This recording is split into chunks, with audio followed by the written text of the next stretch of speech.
a video about the passport boys yet. I think this is my third one. Listen, okay? I will pay for your Virgin Galactic space flight in hopes that they drop your ass off in the stratosphere. And hopefully there you can find your high-value woman who's feminine, fit, and friendly. If lipstick gets on my teeth one more time while I'm trying to record. Damn. Please, sir, please. Find the right woman for you. I'm sick of people stitching your videos. I'm sick of people talking about you. Please. God. Did I make a video about Too bad. We're gonna keep at it until guys get the message, you know? Some of us just aren't finding what we're looking for in the West, and those that have the financial ability are leaving women like you behind. Either way, hold on yourselves. We're going to go over another compilation of these TikToks that I've painstakingly found. So let's get into it.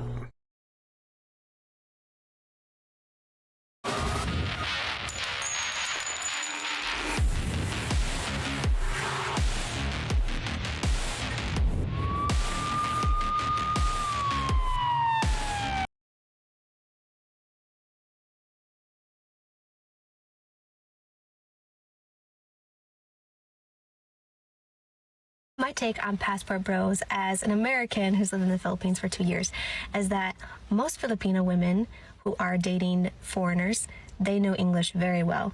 They're smart. They're not uneducated. They definitely know what's going to happen and what's going on, and they know the expectations of what a possible marriage might entail. The part where I get a little worried is I've seen a lot of Passport Bros be, first of all, predators as young as 13 years old, and second of all, they seem very, very hurt and just like really jaded towards American women and kind of controlling and just really aggressive. So that would be something to consider as well if you want that type of personality as a partner. And also, when people move to the US, you know, they have a foreign spouse. Sometimes, not always, sometimes that foreign spouse is isolated, doesn't have very good connections. So if anything were to be bad or if they would need any help, I'm just worried that some people might not have the resources to get the appropriate help or support or community they need. But I don't care who you guys marry, if it's a foreigner or not. Obviously, I'm married to a foreigner myself. But I think there are just some parts to be cautious about. And then also just remember, a lot of American women have had really bad experiences with men.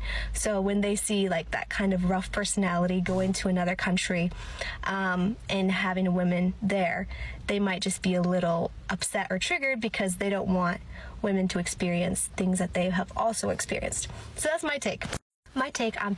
All right. So there's parts that we could take from that.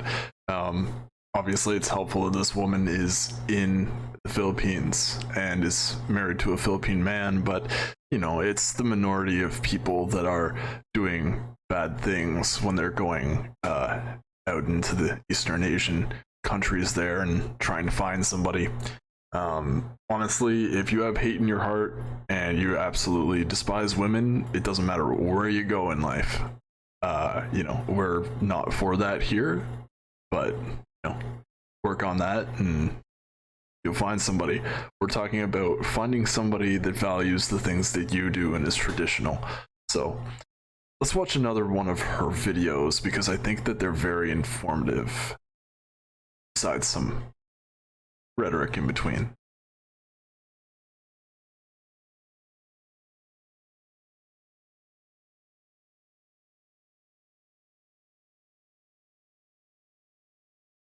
Filipinos love foreigners more than themselves.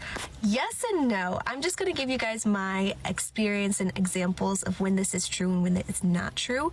It is definitely true when traveling abroad, leaving the Philippines and coming into the country. My husband's always questioned. He needs all these documentations. You know, they interrogate him, so on. But once they figure out he's married to me, they let him go right away. And you have to pay like this new travel tax or something. It was like over $30. They wouldn't give him the boarding pass until he paid. which is crazy. I think that's kind of something more new. And then also when entering malls, so anything like with security, they always check his bags, but they've let me go before, didn't even check my bags, but now I always, open my bag so the mall security can look inside of it before I go, because I want to make sure that I'm treated the same way. Now, when Filipinos don't favor foreigners, as I would say, shopping, in markets like Green Hills, if you go to like a fruit stand, vendors, those type of things, they're probably going to give you a foreigner price. And I have had some unfortunate circumstances where this girl would not take my order at this like tea shop in the mall. She did speak English. She was speaking English to everyone behind me, and she would like have people behind me come ahead and take their order, but she wouldn't take my order. And then also I've been at a restaurant before where the guys next to me, I think they had too much to drink, and they were saying how much they hated Americans, how all Americans should. So just certain circumstances like that where I don't think I was necessarily loved. Filipinos. Yeah, but that's like anywhere that you go. So obviously you're going to get preferential treatment because they think that you're wealthier than the average person that comes by. And in the Philippines, the US dollar goes crazy far. I know this because I've had several Filipino workers work for my businesses, and they are loyal, hardworking, awesome people. And I definitely keep going there. But that can also be translated into the women that you'll want to date if you're going out to somewhere like the Philippines. As far as I know, and from what I've heard, things are the case there. She's probably in the like central area of the Philippines, which is more higher end. And by what I mean by that is they're better off. It's a better quality of life, let's say, but I can understand things like that happening in malls and stuff where they see their own Filipino people and they're like, pat down. You never know. Maybe they're trying to steal something, but you hope that's not the case. Either way, things are looking good. Definitely somewhere to consider. I've seen other videos, such as with Tribe of Men, Bo over there, looking at someone's videos of him breaking down his living costs, and they're substantially much lower than living in America. No surprise.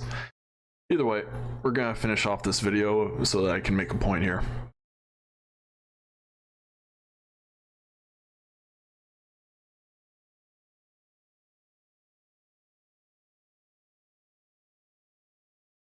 Here are a list of things I expect men to do in marriage.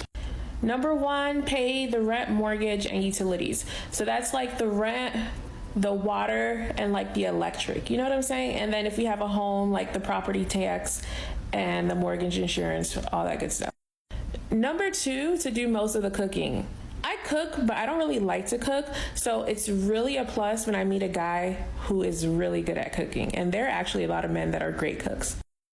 Number three, the dishes. I don't like. Okay, I'm gonna stop you there. What good are you if you're not going to do any of this for a man? And that's a majority of the things that need to be done in a household. I've seen this clip before, but I wanted to resurface it and kind of put the bow on the present here of this topic rather. But like, it's really no surprise that guys that are doing better well off are choosing to leave and go out east and find somebody who's more aligned with their values, where their money goes further, and they can work in warmer places too. Like, for the most parts, the Philippines is, while a rainy place, definitely warmer, as you know, there's only a very small portion of the US, even Canada, small parts of Canada that are so warm all the way through. Either way, I would not want to be with somebody like this, so it's really no surprise that there's passport bros out there choosing to go and start their own journey of life somewhere else outside of the West. Anyways, hope this one was more informative. That it's gonna do as well as the other videos do, but sometimes you gotta drop the red meat and get to the stuff that really matters. Excelling in life. Thanks for watching, gentlemen. Always do your due diligence, and you enjoy the rest of your day. Bye for now.